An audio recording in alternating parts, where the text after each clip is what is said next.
안녕하세요. 책약사입니다. 오늘은 여러분들에게 긍정과 확언에 관한 책을 소개해 드릴까 합니다. 책 제목은 나는 왜 하는 일마다 잘 되지? 라는 책인데요. 정신세계사에서 출판되었고요. 작가는 최인원입니다. 작가 소개를 하면 작가 최인원은 노장사상과 동기유발 강사, 한의사, 저술가, 에너지 세라피스트로서 MBS 한의원과 센터를 운영하고 있으며 EFT 코리아의 마스터 트레이너다. EFT와 확언으로 심신의 난치병을 치료하고 있으며 마음의 힘을 일깨워 건강, 행복, 성공을 성취하는 법을 가르치고 있다. 라고 소개하고 있습니다. 여기서 말하는 EFT는 손가락으로 몸의 경혈을 자극하는 신개념 에너지 요법이라고 하는데요. 확언과 더불어서 한다고 합니다. 이 책은 2009년도에 나온 책인데 확언에 관해서 잘 설명하고 있다고 생각을 합니다. 요즘 전 세계적으로 또 유튜브에도 많은 명상과 확언에 관한 영상들을 볼 수가 있는데요. 확언에 관한 외국 서적들은 알고는 있었지만 국내에도 확언에 대해 쓴 책이 있다는 사실이 저에게는 좀 흥미로웠습니다. 제가 생각하는 확언이란 확신에 찬 나의 말이라고 생각을 합니다. 확언은 나의 생각과 느낌이기 때문에 분명한 효과가 있다고 생각을 하는데요. 관심 있는 분들은 이 책을 찾아서 꼭 한번 읽어보셨으면 좋겠습니다. 이 책 후반에는 많은 종류의 확언들과 어포메이션 확언도 있는데요. 오늘은 책의 내용 중 확언에 관한 설명 부분을 낭독해 드리고요. 앞으로 몇 주간 책에 쓰여진 다양한 확언들을 여러분들에게 낭독해 드리겠습니다. 이번 한 주는 긍정 확언으로 행복한 한 주 되시길 바라겠습니다.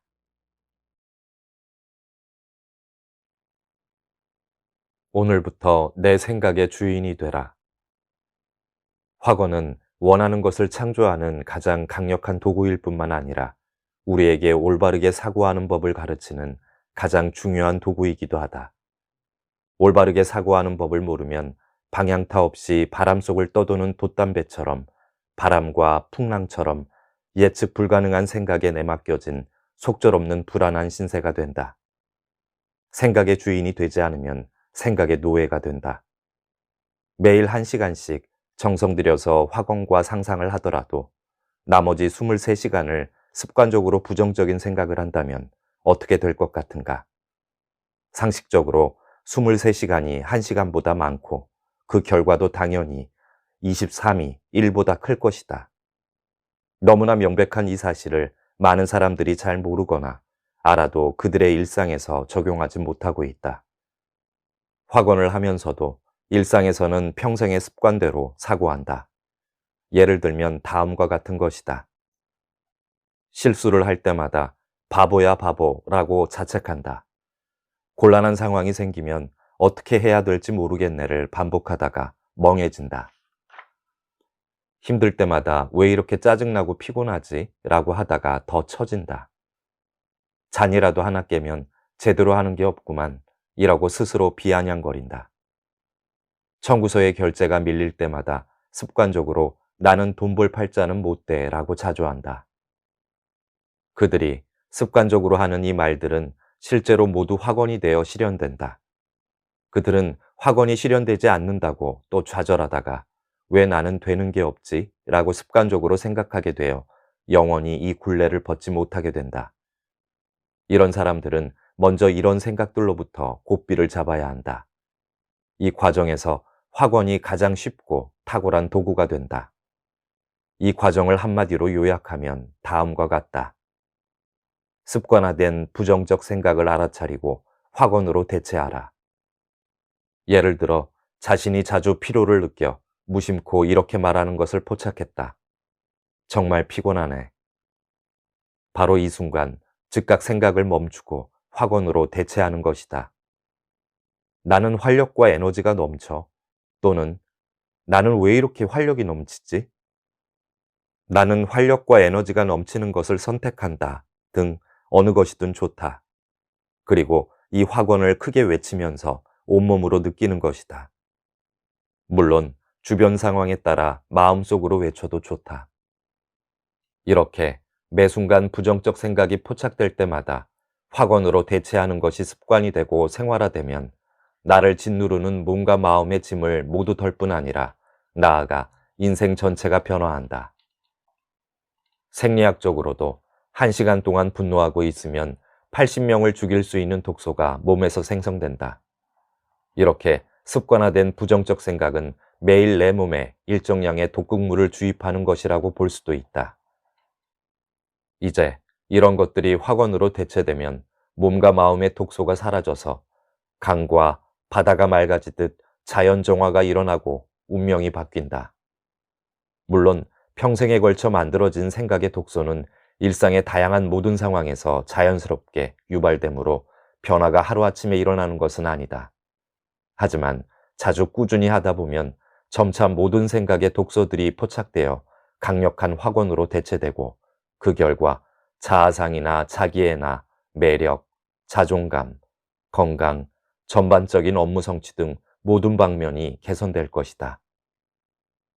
확언을 생활화하면 나는 내 생각의 주인이 된다. 생각의 주인은 운명의 주인이 된다.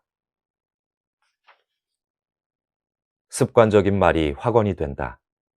모든 말은 경험을 불러일으킨다. 우리는 하루에 몇 번의 생각을 할까?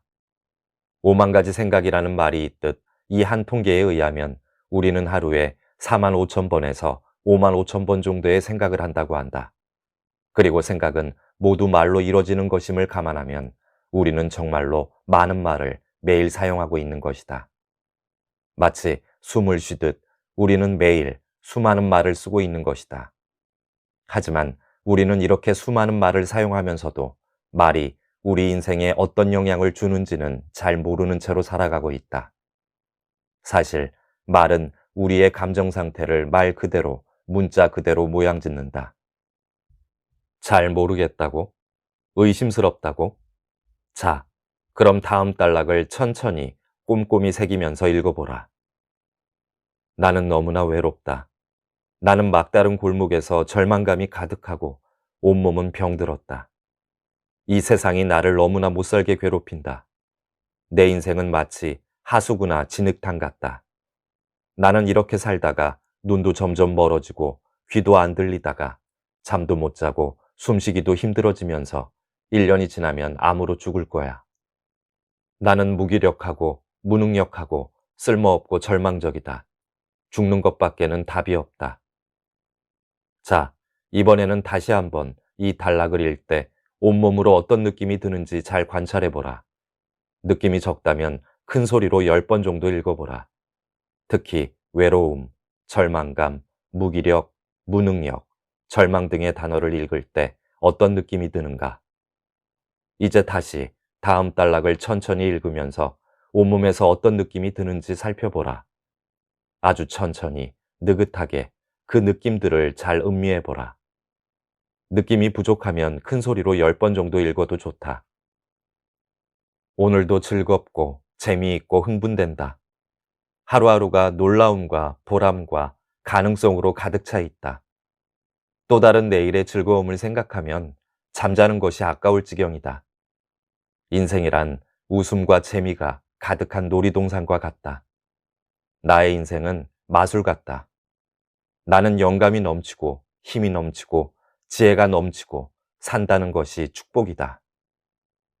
어떤 느낌이 드는가? 앞단락과 전혀 반대의 느낌이 드는가? 뭔가 힘이 생기고 즐거워지고 흥분되는가? 도대체 그저 글자에 불과한 말이 무엇이기에 이런 효과를 내 몸에서 불러일으키는 것일까? 우리가 하나의 말을 듣게 되면 그 의미를 충분히 이해하기 위해서 이 말을 내면화시켜야 한다. 예를 들면 죽음이란 말은 우리가 죽음에 관해 내면의 이미지나 느낌을 만들기 전까지는 아직 별다른 의미를 주지 못한다. 사실 이 과정은 상당히 미묘하고 즉각적이라 우리가 의식적으로 인식하기는 어렵다.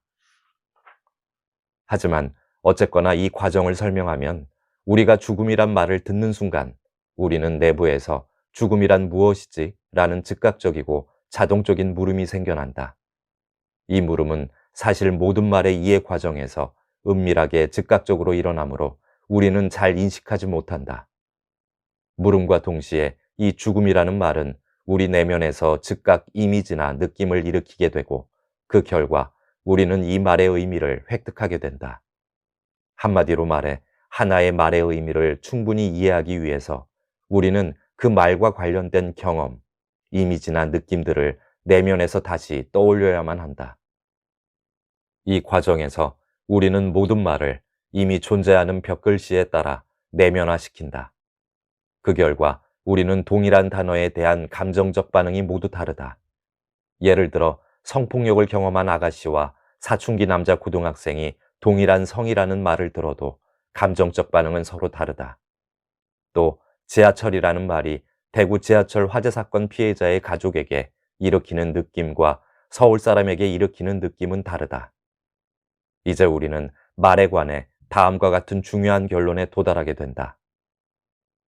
우리는 말을 이해하기 위해서 그 말을 내면화시킨다. 고로 모든 말은 우리 내면에서 축소된 경험을 불러일으킨다. 결론적으로 모든 말은 축소된 경험이다. 실패를 이해하기 위해서 우리는 실패의 경험을 내면에서 재현한다. 성공이란 말을 이해하기 위해서 성공의 경험을 내면에서 재현한다. 낭독은 여기까지고요. 다음 시간에는 이 책에 있는 다양한 확언들을 여러분들에게 낭독해 드리겠습니다. 들어주셔서 감사합니다.